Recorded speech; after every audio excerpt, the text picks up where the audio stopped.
खुदाई है। तूने कैसी ये दुनिया बनाई है।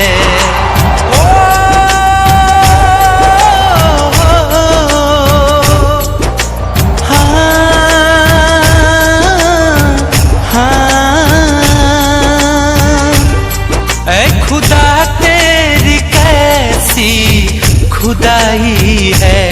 तूने कैसी ये दुनिया बनाई है। प्यार करने वालों को सताया जा रहा है। प्यार करने वालों को सताया जा रहा है। क्यों मोहब्बत का नक्शा मिटाया जा रहा है। क्यों मोहब्बत का नक्शा मिटाया जा रहा है।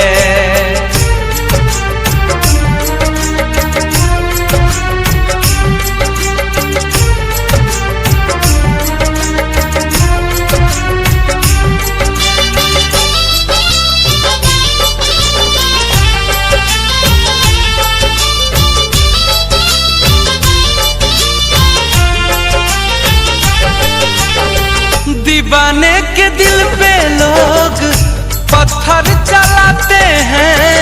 प्यार का कदर कोई कर नहीं पाते हैं।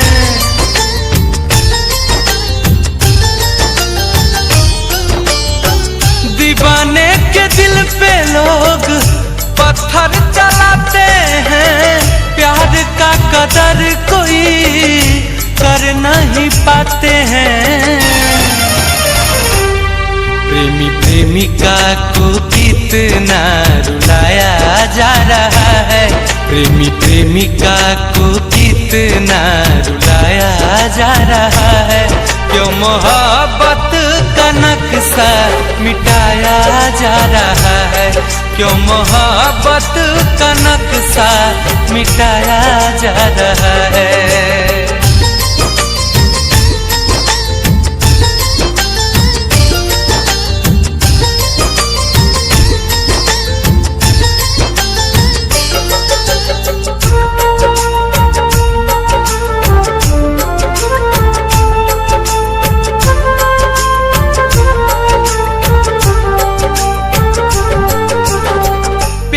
क्या कसूर है जो लोग इससे लड़ते हैं।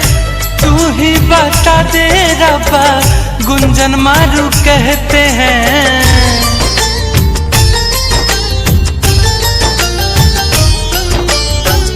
प्यार क्या कसूर है जो लोग इससे लड़ते हैं।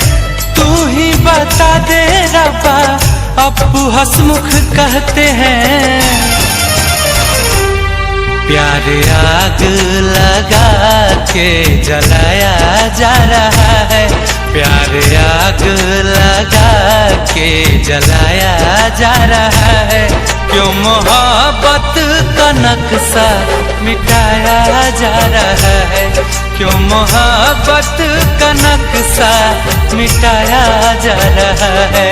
ऐ खुदा तेरी कैसी खुदाई है। तूने कैसी ये दुनिया बनाई है। प्यार करने